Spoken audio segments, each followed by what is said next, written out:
Salam alaikum. Bienvenue dans Sciences de la vie et de la terre, troisième année collégiale. Le cours d'aujourd'hui est le système musculaire. Nous savons que le centre nerveux est formé de cortex cérébral, le cerveau, et la moelle épinière. Par contre, les muscles, ce sont des effecteurs des mouvements volontaires et involontaires. Nous ne pouvons faire aucun mouvement sans l'intervention de muscles. إذن العضلات هي التي تسمح لنا بالقيام بالحركات بجميع الحركات. Aussi, lorsqu'on fait un mouvement involontaire, lorsqu'on tire la main suite à une excitation, ce mouvement involontaire est exécuté par le muscle. إذن أيضا الحركات اللا إرادية العضلات هي التي تنفذ هذه الحركات اللا إرادية. Donc le système musculaire est formé par l'ensemble des muscles du corps.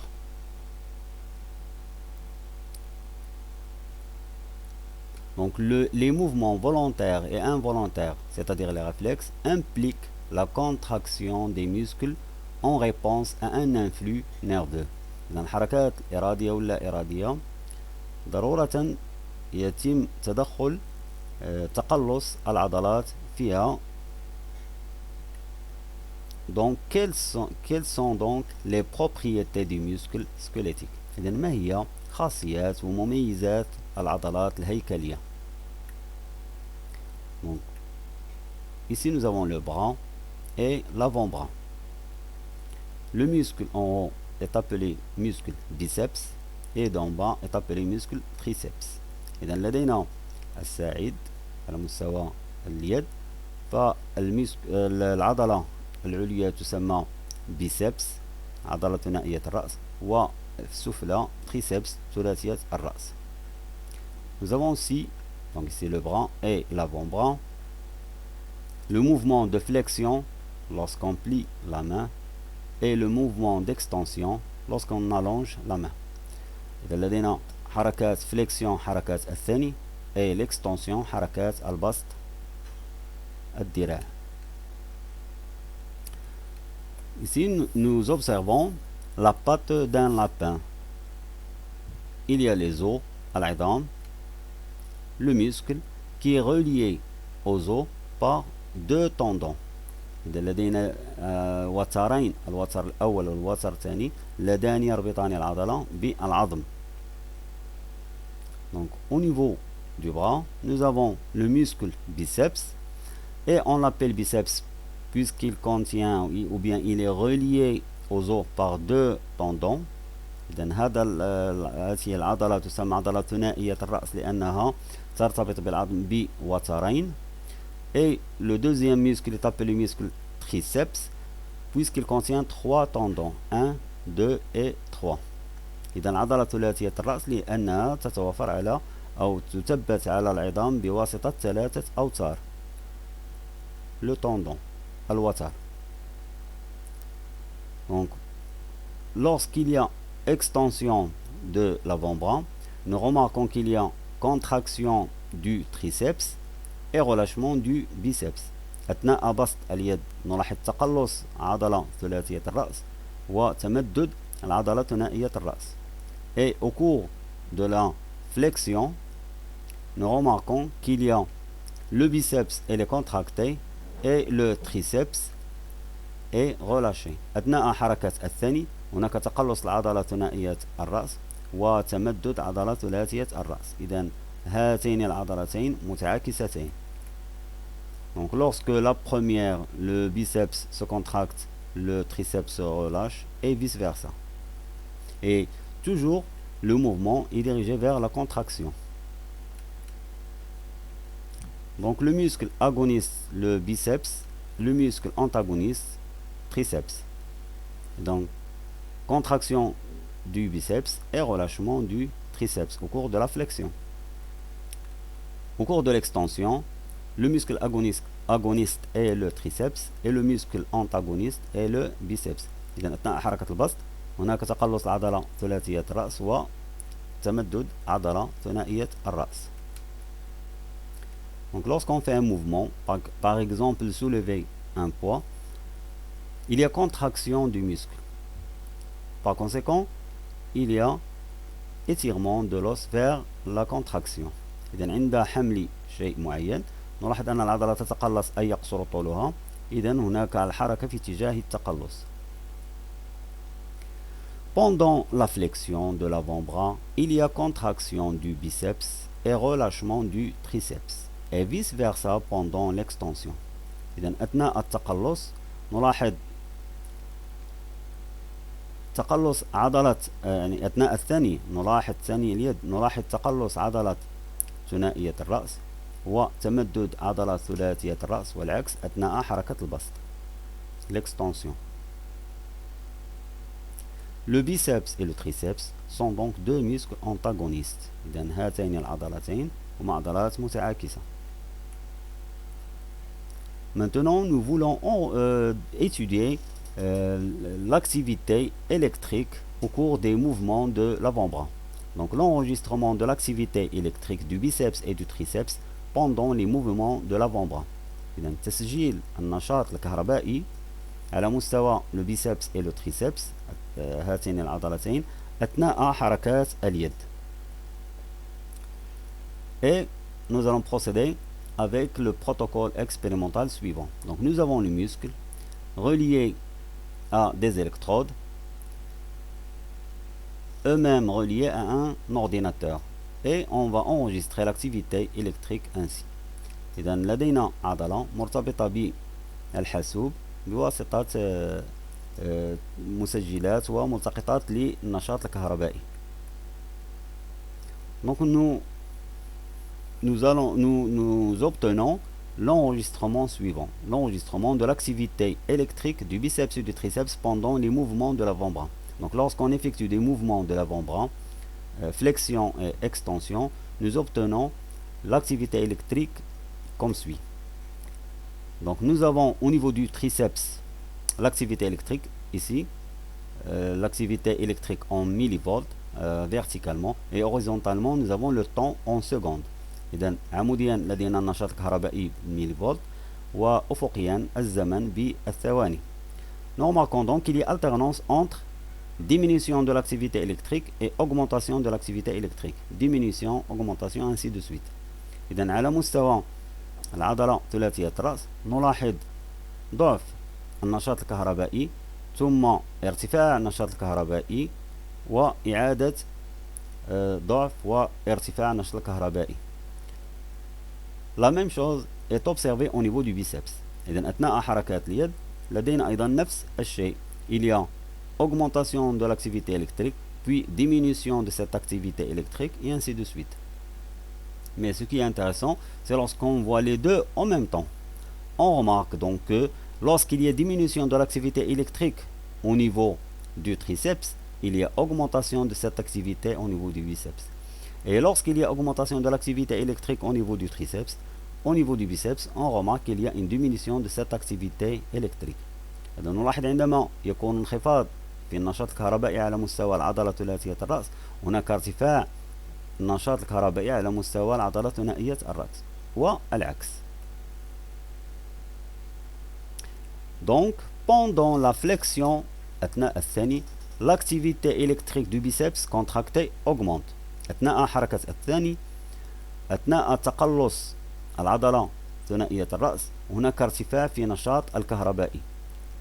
Et celle du triceps relâché diminue. والنشاط الكهربائي على مستوى التريسبس ينخفض. L'inverse pendant l'extension. والعكس يحدث أثناء تمدد أو أثناء بسط اليد. Donc pendant la flexion, l'activité électrique du biceps contracté augmente et celle du triceps relâché diminue, et l'inverse pendant l'extension. Maintenant, on isole un muscle de grenouille. Le premier tendon est fixé à un point fixe et l'autre extrémité, on procède à l'emplacement d'une masse. Donc d'abord, lorsque le deuxième, pour la première expérience, lorsque le muscle est au repos, Bon, on voit ici la longueur du muscle. Deuxième étape, on relie le muscle à une masse. On remarque que le muscle s'allonge. Donc le muscle s'allonge ici. Lorsqu'on retire au cours de la troisième étape la masse, le muscle revient à sa position initiale. إذن لدينا في المرحلة الأولى عضلة معلقة والعضلة في حالة راحة. عندما نقوم بتثبيت كتلة نلاحظ أن العضلة تتمدد، وعندما نزيل هذه الكتلة العضلة تسترجع طولها الأصلي. Donc la longueur ici au cours de la première étape est 2 cm. Lorsqu'on met la masse sous le muscle, la longueur devient 2,5. Et la troisième étape, lorsqu'on retire cette masse, le muscle reprend sa longueur initiale. Donc le muscle est élastique. إذن العضلة عندما نقوم بوضع كتلة في أو تعليق كتلة على العضلة تتمدد، وعندما نزيلها تعود إلى وضعها أو تعود إلى طولها الأصلي. إذن العضلة مرنة تتميز بالمرونة. Nous remarquons que lorsqu'elle est pendue à une masse faible, le muscle s'allonge, et lorsqu'on le retire, il revient à sa taille initiale. Mais lorsqu'on utilise une masse très lourde, le muscle ne reprend pas sa taille initiale. Il reste un peu allongé. Donc pour conclusion, l'élasticité du muscle est limitée. إذن عندما نقوم بوضع كتلة كبيرة جدا العضلة تتمدد جدا، فهي وصلت إلى 5 سنتيمترات، لكنها عندما نزيل الكتلة لا تعود إلى وضعها الأصلي 3 سنتيمترات، وإنما بقيت في 4. إذن هناك وقع تلف على مستوى خلايا هذه العضلة. إذن نستنتج أن المرونة محدودة عند العضلة مرنة لكن مرونتها محدودة. Donc l'élasticité du muscle est limitée. Si on relie un muscle suspendu à une masse, il s'allonge. Si on élimine cette masse, il revient à sa longueur initiale, donc le muscle est élastique. Maintenant, lorsqu'on applique une excitation électrique au muscle, il se contracte. Donc le muscle se contracte. عندما نقوم بإهاجة عضلة مباشرة بكهرباء فهي تتقلص، تستجيب لهذه الإهاجة. Donc le muscle est excitable. Donc on peut dire que le muscle est excitable. Donc si on applique une stimulation électrique à un muscle, il se contracte. Donc le muscle est excitable. Donc la troisième caractéristique, c'est l'excitabilité du muscle. إذن العضلة عندما نقوم بإهاجتها تستجيب. إذن العضلة تتميز بالاهتياجية، فهي تتهيج. Maintenant, décrivons la structure des muscles. Nous allons étudier la structure ou bien décrire la structure du muscle. إذن لندرس أو لنقوم بوصف بنية العضلة.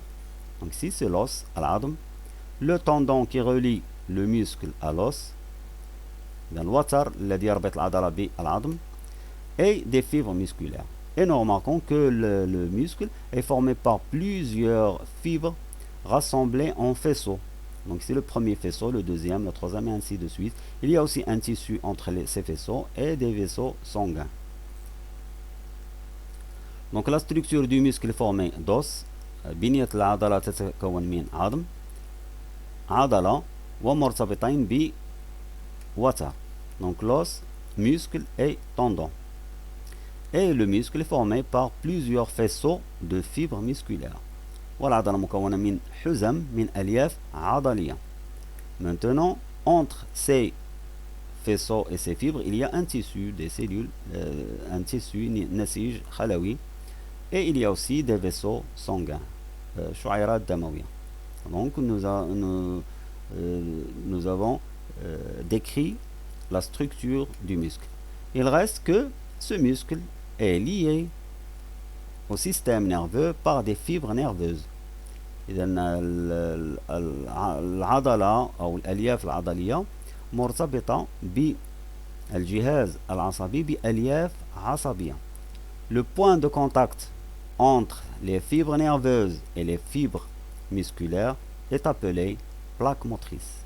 إذا نقطة ارتباط الألياف أو النهايات العصبية للليف العصبي بالألياف العضلية، هذا الارتباط أو هذه نقطة الارتباط أو نقطة الاتصال تسمى plaque motrice، صفيحة محركة. Procédons à la dilacération du muscle pour l'observer au microscope. نقوم بتفكيك العضلة لملاحظة الخلايا العضلية بواسطة المجهر. Donc l'observation au microscope des fibres musculaires, nous remarquons qu'il y a ici plusieurs fibres, la première fibre, la deuxième, la troisième et ainsi de suite. Donc les fibres musculaires, c'est 3 fibres musculaires.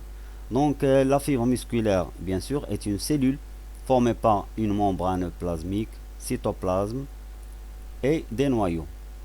إذن الخلايا العضلية هي خلايا إذا تتكون من غشاء cytoplasmie, cytoplasme ونواة.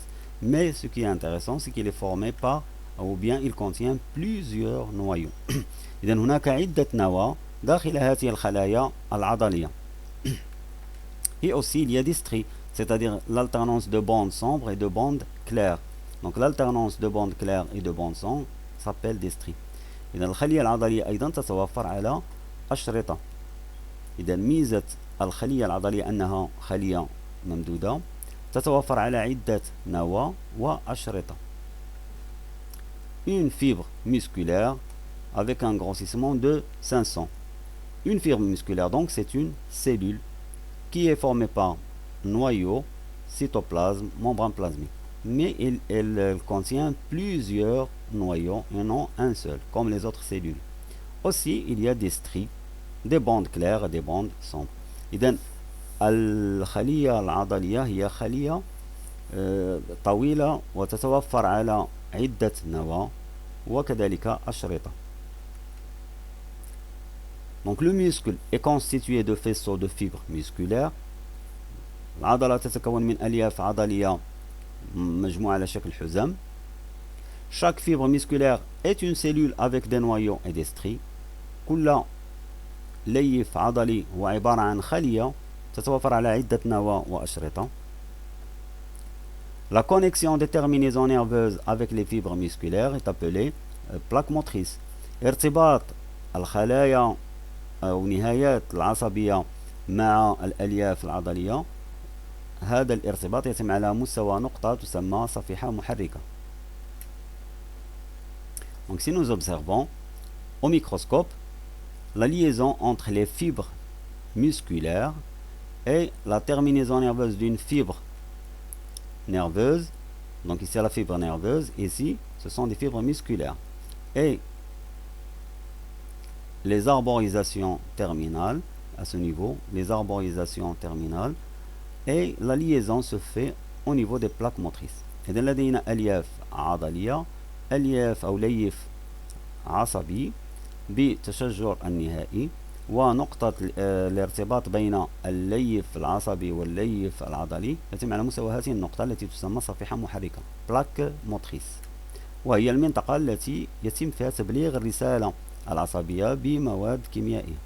Donc à ce niveau, il y a transmission de l'influx nerveux venu du système nerveux vers le système musculaire au niveau de la plaque motrice où il y a libération de substances chimiques. Donc la liaison entre une fibre musculaire, s'il y a 3 fibres musculaires, donc la liaison entre une fibre musculaire et une fibre nerveuse, c'est-à-dire une cellule nerveuse et une cellule musculaire, se fait au niveau de ce point. Donc il y a transmission de l'influx au niveau de ce point qu'on appelle synapse neuromusculaire ou bien plaque motrice. إذا منطقة تواصل خلية عصبية وخلية عضلية يتم على مستوى نقطة تسمى صفيحة محركة، حيث يتم تبليغ الرسالة العصبية للعضلة. Donc ici nous avons une fibre nerveuse, des fibres musculaires au niveau du muscle, et le point de contact où il y a transmission de l'influx nerveux est appelé plaque motrice. La connexion des terminaisons nerveuses avec la fibre nerveuse se fait au niveau de la plaque motrice, ou bien c'est un synapse neuromusculaire. ارتباط النهايات العصبية بالألياف العضلية يتم على مستوى الصفيحة المحركة، وهي سينابس من الخاص عصبية عضلية. La transmission de l'influx se fait par des substances chimiques. Bilan. Donc la définition de la fibre musculaire. C'est une cellule allongée avec un cytoplasme contenant plusieurs noyaux et des stries. الليف العضلي هي خلية طويلة تحتوي على سيتوبلازم والذي بدوره يحتوي على عدة نواة وأشرطة. La fibre musculaire, c'est l'unité structurale et fonctionnelle du muscle. إذن الليف العضلي أو الخلية العضلية هي الوحدة التركيبية والوحدة البنيوية والوظيفية للعضلة. Les propriétés du muscle. Donc nous avons trois propriétés: l'extabilité, contractilité et élasticité. L'excitabilité, c'est la capacité de percevoir un stimulus et d'y répondre. إذن الاحتياجية الخاصية الأولى للعضلة هي القدرة على استقبال مهيج والاستجابة له. Deuxième propriété du muscle, la contractilité, c'est la capacité de se contracter par diminution de longueur et augmentation de diamètre. القلوصية وهي قدرة العضلة على التقلص أي انخفاض طولها وارتفاع قطرها. Troisième propriété du muscle, l'élasticité, c'est la capacité de s'étirer puis revenir à sa longueur initiale. المرونة وهي قدرة العضلة على التمدد وبعد ذلك الرجوع إلى طولها الأصلي. Et nous avons vu que l'élasticité est limitée. Maintenant, la plaque motrice ou bien synapse neuromusculaire, c'est la zone de communication entre la terminaison d'une fibre nerveuse et une fibre musculaire. الصفيحة المحركة هي منطقة تواصل النهايات العصبية للألياف العصبية مع الألياف العضلية، وحيث يتم تبليغ الرسالة العصبية من الجهاز العصبي إلى الجهاز العضلي. Rappel, les fibres musculaires, donc pour se contracter, ont besoin d'énergie. Donc les fibres musculaires fabriquent de l'énergie pour leur contraction à partir de l'oxydation des nutriments.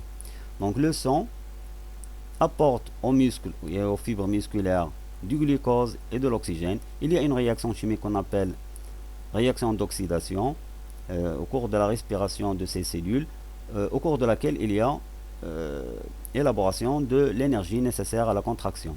Donc رأينا أن العضلة تحصل على الأكسجين والجلوكوز وتقوم بأكسدة هذا الأكسجين بتفاعل حي كيميائي حيث يتم إنتاج الطاقة اللازمة لنشاط العضلة. Et merci.